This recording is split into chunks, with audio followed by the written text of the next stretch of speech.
Since they can use the Corki missile poke as much as they want. Oh, wow. Very cool. So back in Season 3, Shiphtur's main mid laner was pretty much Ahri. And he is one of the few to continue to play her. A lot of people have been picking the Twisted Fate into Nidalee, but as we saw in the last game, and not always a solid initiation, he'll be dive buddying with the Nocturne. Ahri Nocturne used to be a classic composition of you use these two ultimates and you kill whoever you want on the map, generally speaking. Charm, done. Yep. And that is probably what Dignitas is going to be looking for. And he's really just lost his consistency, which really hurts Cloud9 as a team. Back to the early Dragons, courtesy of the 2v Nuns. Looks like Cloud9 will pick up a little bit of this early gold, nothing substantial. They do get the timer, and they do get a lot of what Cloud9 loves is map control here for the next move onto the Dragon. So slow moving on this. Still the farm from Sneaky, 18 to 15 on what Kiwikid is doing in the top lane. We're just going to be back to lane farming. I think he's going to go for a little more than just that Foxfire, but it's the harass. LemonNation getting himself in early. Sneaky's there. No. The damage we just saw onto Kiwikid absolutely can't be taken by Kiwikid. They finalize the kill they were looking for. Now Dragon's in their favor. Right, exactly. Right as it spawned, and that's just Meteos staying down bottom. The selfish farming he's done a little bit of. Also giving his team the big time objectives. Now the second Dragon they're going to be able to take, as well as the turret, as Crumbzz was off securing blue buffs, but lost the big objectives. He wants to do something here, though. The Valkyrie's there. He gets a flash from LemonNation over the wall. Good guy support, pulling out the plays. And Crumbzz still got to give him credit for trying to get that quick kill out. Nothing coming from Burned everything. And they thought kind of better. Diving a Jax is very difficult, as well as when they don't have a total knowledge of where the backup's going to arrive from. Shutting down a higher priority target is going to be the agenda right now, and the hook onto Shiphtur. The patience from LemonNation to watch for the first Spirit Rush, and then know there's a slight cooldown. Hooks it in. Crumbzz is going to be in some danger here. The pounces, the swipes, scratching his eyes out. High finally pulls up the kill onto Crumbz's Nocturne, and Kiwikid's already running out of lane, getting a little tossed back and forth. LemonNation's going to be there. He's going to dodge the culling. Back and forth. They're going to be forced out of this one. Relentless pursuit. Dodge the death sentence. Only the 4th game of 10 where Shiphtur has died. And it's happened pretty early on here. Cloud9 expect the Nocturne ult probably with the next wave. That's the HP they're looking at. He hits the Dustbringer to start, and it's almost a little too early. And he alerts Boss to that situation. The teleport's used there in the top lane, but that's both laners, so this is Zion. Maybe could get a lead. And this is why map pressure overall is so critical to Cloud9's success. When they went for balls, because they have the mid lane already pushed up, they can make a move in the mid lane. But the wave clear actually does come out from Dignitas here, and the Nocturne ultimate is still up. A little bit of danger here if Dignitas wants to initiate. They have that ward just on the side of Wraith. Tower's going to go down. A great ult from Kiwikid, but it's really to keep the rest of the team safe as he goes down. An ultimate, whoa!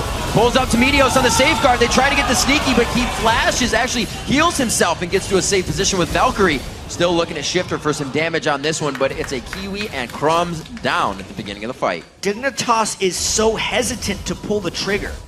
Not something you would expect from a team that if they win this, they are in sole control of first place in the LCS. It is just very confusing. Definitely shaking their confidence. Things like this not helping as well. The whatever it would be, we thought the last grace for the team to come out on top is already being focused. Now ZionSpartan goes down. To get hooked. And now they're basically relying on Crumbzz flash smiting this solo. He's going to try for it, I think. Warding is deadly. I think we can take that from that last play now as Baron going down very, very low. 2,900 health.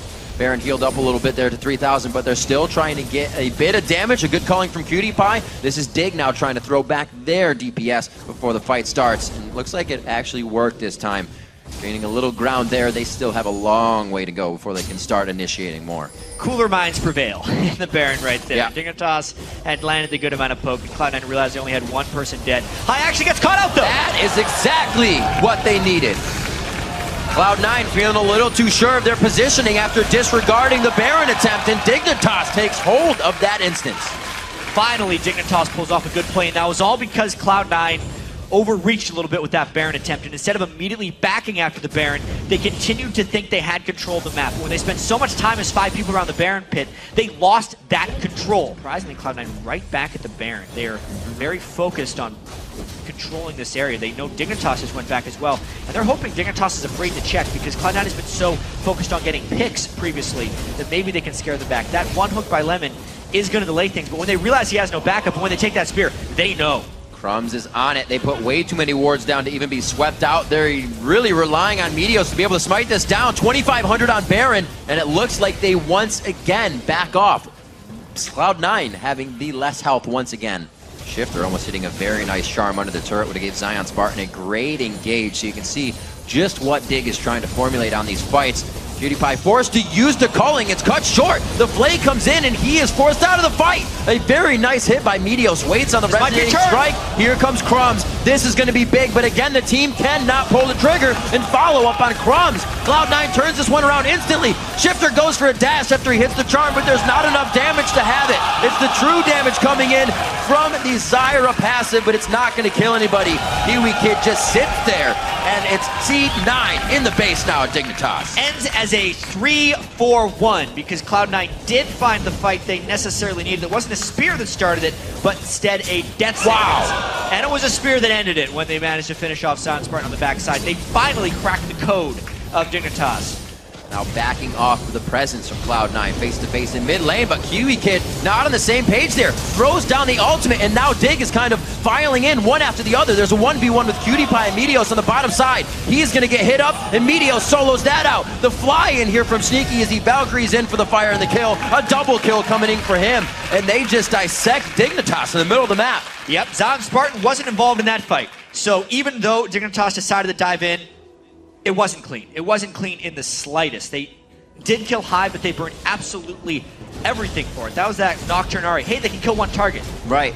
What about the other four? Where's the because follow-up? Cloud9 destroyed them in the rest of that team fight. Big gold lead and a very messy initiation by Dig. Looks like inhibitor number 2. You know the spears are coming. You'd have 34 minutes to dodge and be prepared to dodge them, but High is still making them connect no matter what. 12-4 in the game. It's kind of amazing to think that Dig has only been able to get 4 kills out of Cloud9 here in this 34-minute matchup, and the Nexus turret's now in the eyes of Cloud9 at 35 minutes. It's looking grim for Dig. May try one go for broke attempt. The counter-strike is thwarted out.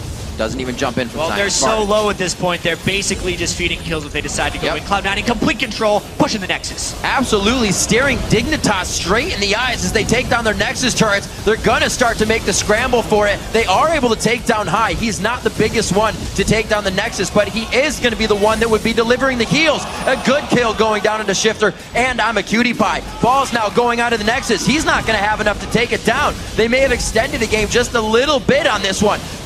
Eric, actually huge. I go to correct myself. Meteos and Ball somehow not dying just yet, but I don't think they'll have enough to end the game here.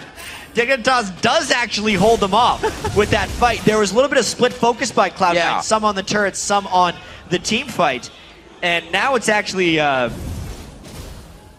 Crumbzz and Kiwikid versus the world as they try to stop these super minions from killing Nexus. Oh my gosh! Oh my gosh, no! Wait a minute. They got spawns coming out. They just had 5 seconds ago a minion wave spawn. They should be all right. That was super close. I'm sure they were. Zion is a little low. He could die if he gets hit by super minions. This is a They have more than one fight to go at. Oh, no! Balls goes in! 36 minutes into the game. You gotta be kidding me. Balls flashes in for the twin bite on the Nexus. Gets himself 50 extra gold. And Cloud9 takes down Dignitas.